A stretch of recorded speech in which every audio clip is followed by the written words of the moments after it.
नमस्कार, मैं हूं अभय श्रीवास्तव और आप देख रहे हैं सासा polity my point of view.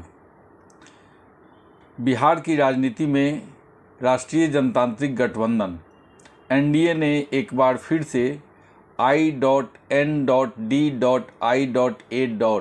India के ऊपर अपनी बढ़त बना ली है। ऐसा मैं इसलिए कह रहा हूं क्योंकि जब नीतीश कुमार ने भाजपा का साथ छोड़ा था तो उस समय भारतीय जनता पार्टी बिहार में अकेली थी और नीतीश कुमार को लगता था कि उनका महागठबंधन का मुकाबला अकेली भाजपा नहीं कर सकती है। लेकिन हाल के दिनों में बिहार की राजनीति यू टर्न ले चुकी है। महागठबंधन का एक मुख्य घटक पूर्व मुख्यमंत्री जीतन राम मांझी वो उस गठबंधन से बाहर आ गए और उन्होंने एनडीए ज्वाइन कर लिया।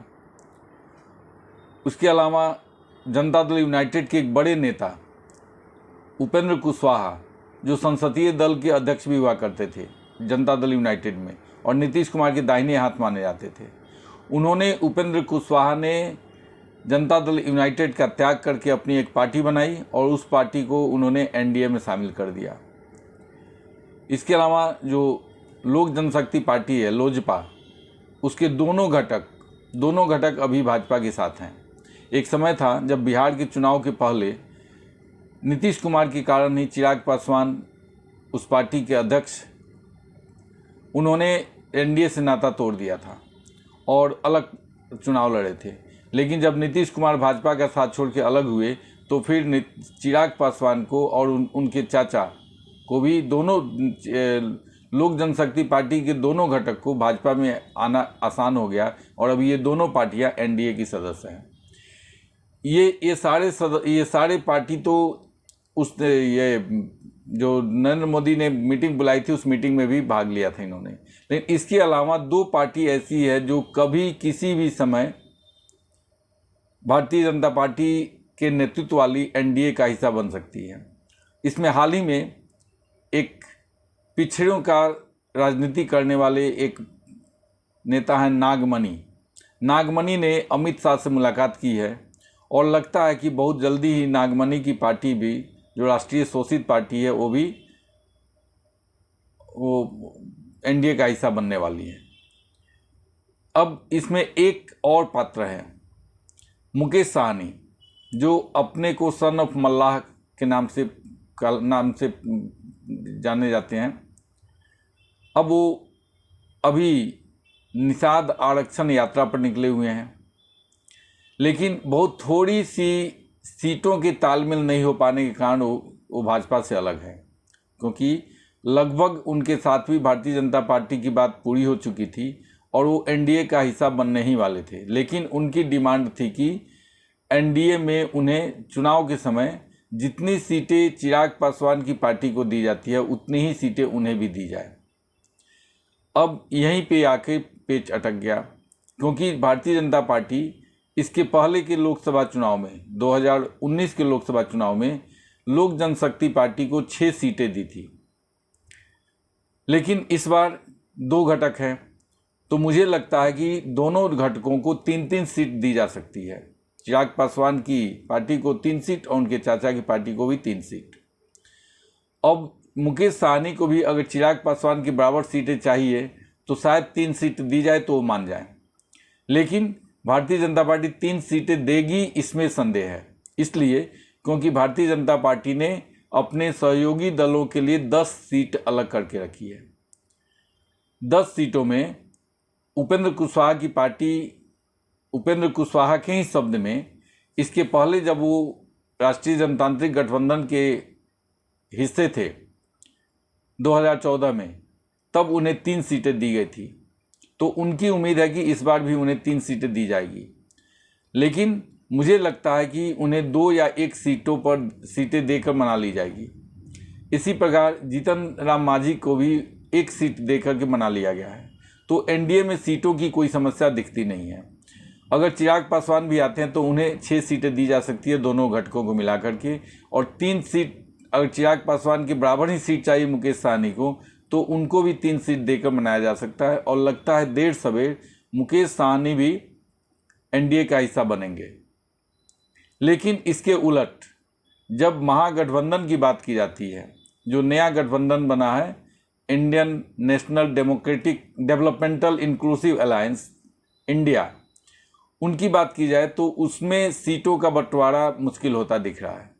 इसलिए कि इसके पहले के चुनाव में 2019 के चुनाव में नीतीश कुमार की party Janata Dal United Bharatiya Janata party के साथ मिल के चुनाव लड़ी थी, और उस समय भारतीय जनता पार्टी अपनी जीती हुई सीटों को भी गठबंधन धर्म का पालन करने के लिए जीती हुई सीटें भी नीतीश कुमार के लिए छोड़ दी थी, और नीतीश कुमार 70 सीटों पर चुनाव लड़े थे, जिसमें से एक में उनकी हार हुई थी और 16 सीटें उनके खाते में गई थी। अब नीतीश कुमार सोचते हैं कि महागठबंधन में उनका दावा 70 सीटों पर होगा, लेकिन अगर 17 सीटें नहीं भी मिले तो कम से कम जीती हुई जो 16 सीटें हैं उस पर तो उनका दावा बनता ही है। आरजेडी की लोकसभा में एक भी सीट नहीं है, लेकिन जनता दल यूनाइटेड से बड़ी पार्टी है, क्योंकि विधानसभा में उसकी सीटें जनता दल यूनाइटेड से लगभग डबल है। तो ऐसी स्थिति में किसी भी हालत में राष्ट्रीय जनता दल नीतीश कुमार की जनता दल यूनाइटेड से कम सीटों पर चुनाव लड़ने को तैयार नहीं होगी। तो अगर 16-16 सीटें दोनों को दी जाती है तो 32 सीटें तो यहीं चली गई। अब कांग्रेस पार्टी किसी भी कीमत पर अब एक राष्ट्रीय पार्टी है, और वो कहीं से भी नहीं चाहेगी कि बिहार में उसका जो हैसियत है वो कम करके आंका जाए। तो अगर 10 सीटों का डिमांड भी करती है कांग्रेस और उसे 5-6 सीटें भी दी जाती है, तो उसके बाद से बाकी पार्टियों के लिए सीटें बचेगी नहीं, क्योंकि जो गठबंधन बना है उसमें वामपंथी पार्टियां भी हैं, और वामपंथी पार्टियों के बहुत सारे घटक बिहार में सक्रिय हैं, जिसमें भारतीय कम्युनिस्ट पार्टी, मार्क्सवादी कम्युनिस्ट पार्टी एमएल ग्रुप है, उसमें और भी बहुत सारे ग्रुप हैं। तो इन सभी पार्टियों को साथ लेके चलना मुझे लगता है कि नीतीश कुमार के लिए लोहे के चने चबाने के समान होगा, और उस समय रूठने मनाने का खेल चलेगा। बहुत सारी पार्टियां, बहुत सारे नेता दल बदल करेंगे जिन्हें सीट नहीं दी जाएगी। अब जीते हुए अगर सांसद को सीट नहीं मिलेगी तो स्वाभाविक है कि वो पाला बदलेंगे, और यही कारण है कि ये इसी संभावना को देखते हुए नीतीश कुमार ने हाल ही में अपने सांसदों और पार्षदों की एक बैठक बुलाई थी। उसमें नीतीश कुमार हमेशा एक वैकल्पिक व्यवस्था लेकर चलते हैं कि अगर ये उनकी पार्टी का कोई सदस्य उनकी पार्टी को छोड़ के जाता है, जिसकी चर्चा समय समय पर भारतीय जनता पार्टी के वरिष्ठ नेता सुशील मोदी करते रहे हैं। इसके अलावा चिराग पासवान ने भी कहा था कि नीतीश कुमार की पार्टी के बहुत सारे सांसद उनके संपर्क में हैं और वो कभी भी पाला बदलने को तैयार हैं। इसके अलावा उन्हीं के गठबंधन से निकले हुए एक नेता जीतन राम मांझी ने भी दावा किया कि लोकसभा चुनाव के पहले जनता दल पार्टी टूट जाएगी और महागठबंधन बिखर जाएगा। इन सारे दावों से और संभावित खतरों से निपटने के लिए नीतीश कुमार ने पूर्व सांसदों और विधायकों की बैठक बुलाई कि अगर कोई सांसद छोड़ता है तो उसके जगह पर किसी विधायक या सांसद को अगर टिकट दिया जाए तो वो चुनाव लड़ने की स्थिति में है कि नहीं। और इसीलिए जो बैठक हुई, उस बैठक में जो मुख्य रूप से नीतीश कुमार ने प्रश्न किया अपने पूर्व सांसदों और विधायकों से, उसमें पहला यही था कि सरकार ने जो भी काम किया है उसके बारे में आप क्या जानते हैं। आप जनता को कैसे कन्विंस करेंगे कि इन सालों में जो नीतीश कुमार की सरकार है बिहार के लिए क्या क्या की है। यानी अपनी उपलब्धियों को गिनाने के लिए उन्होंने जनता दल यूनाइटेड के पूर्व सांसदों और विधायकों की बैठक बुलाई। इसके अलावा अपने पूर्व विधायकों और सांसदों से नीतीश कुमार ने भाजपा के साथ जो गठबंधन तोड़ा उसके बारे में जनता क्या सोचती है और आप क्या सोचते हैं, इस पर उनका भी विचार लेना चाहा।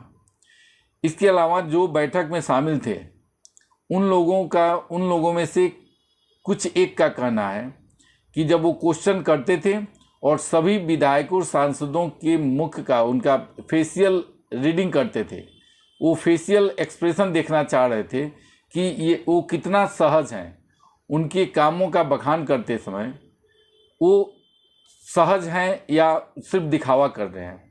तो इस ढंग से वो उनका एक रीडिंग करने का भी प्रयास कर रहे थे। इसके अलावा उसी बैठक में नीतीश कुमार ने यह भी कहा कि राष्ट्रीय जनता दल के साथ गठबंधन से जनता कितना खुश है और उनके कार्यकर्ता कितना सहज महसूस करते हैं। सभी पूर्व सांसदों और विधायकों ने अपनी अपनी प्रतिक्रिया दी और जब वो प्रतिक्रिया दे रहे थे तो जैसा कि मैंने कहा कि उस बैठक में बैठे सहभागी के अनुसार ही वो सबका फेशियल रीडिंग कर रहे थे कि वो जो बोल रहे हैं वो कितना सही है कितना गलत है। इसके बाद जो तीसरा प्रश्न था उनका कि भारतीय जनता पार्टी के साथ रिश्ता तोड़ने का जो उनका निर्णय था उससे कार्यकर्ता और जनता खुश है या नाखुश है। अगर नाखुश है तो इसकी भरपाई कैसे की जा सकती है, जनता को कैसे बताया जा सकता है कि किन परिस्थितियों में और क्यों उन्होंने भारतीय जनता पार्टी का साथ छोड़ा। तो इन सारी बैठकों को, इन सारी चीज़ों पर एक सलाह लेने के लिए उन्होंने बैठक बुलाई थी। लेकिन इतना तो स्पष्ट है कि अगर आज की स्थिति में देखा जाए तो राष्ट्रीय जनतांत्रिक गठबंधन एनडीए महागठबंधन पर से बहुत आगे निकल चुका है। जब महागठबंधन या इंडिया INDIA ये अभी तक अपना नेतृत्व या सीट की संख्या तो दूर की बात है, अभी अपना संयोजक नियुक्त नहीं कर पाए हैं, लेकिन बिहार में उन्होंने अपनी सीटों की संख्या भी फाइनल कर दी है और जहां तक दिखाई देता है किसी भी घटक दल को उसमें कोई आपत्ति नहीं है।